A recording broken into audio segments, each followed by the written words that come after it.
Hey everybody, Wes here with Coach Clay. We are going to go over Wednesday's workout. We have an extended warm-up, but it's basically a gymnastics skill day.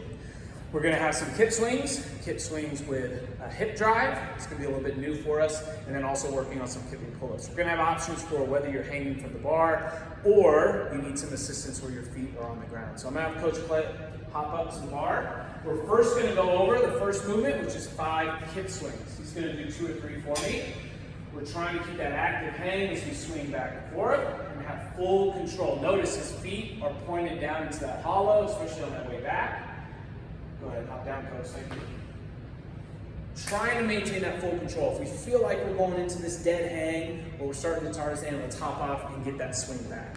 You then will go into 3 kip swings with a hip drive. And what this should look like is a bigger push down, and think about kicking those hips up just a little bit more. This carries over to our kipping pull-ups, where we're getting a little bit more of that hip action up. So here goes, Coach. Good kip swing. Thinking about, yes, forcefully kicking those hips up, but it's also that push down on the bar. Go ahead and knock down. Thank you.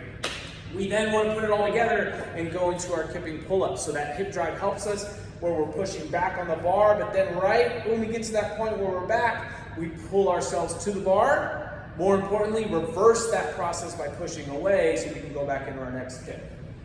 Coach, kip and pull.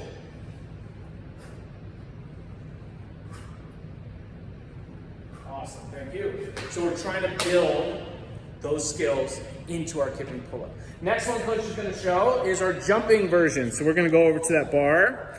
If our feet need to stay down on this kip swing, we're just working on the actual motion of Superman to hollow. You can keep his feet on the plate and now rock forward from Superman into that hollow hold. Still trying to keep that active hang with the shoulders as we go back and forth. The next one with the hip drive, I want to actually keep the feet down on Superman, but then as we kick back, we're going to push down on the bar and actually lift those legs a little bit. So here goes, Coach.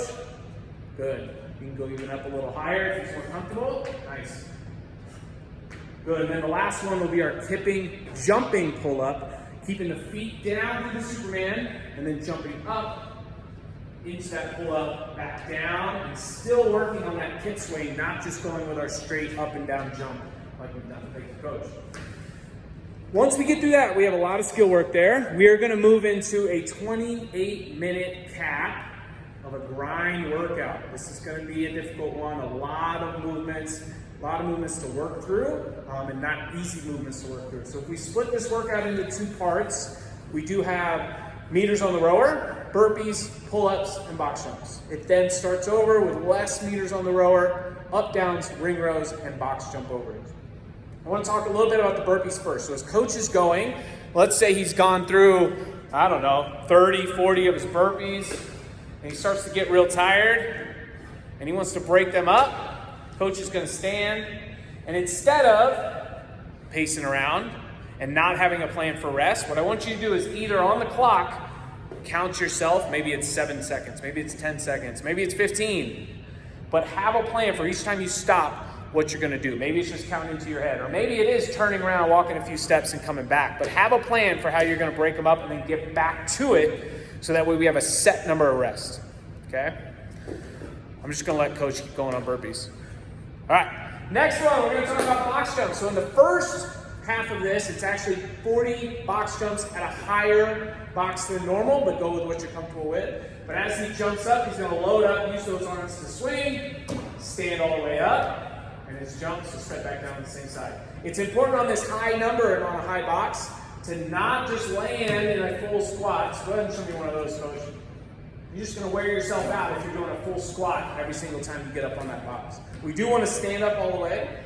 And the best time to rest on this is stand, breathe, step, step, jump back up.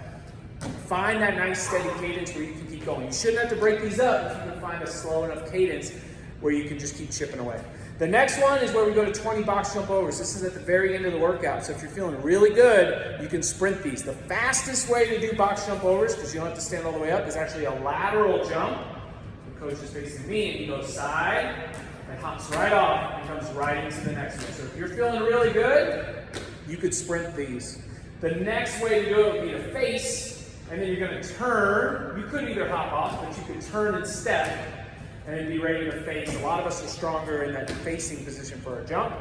But find, again, you're at the very end of the workout, find a pace that you can finish that workout strong. So have fun. 28-minute grinder on Wednesday. We'll see you then.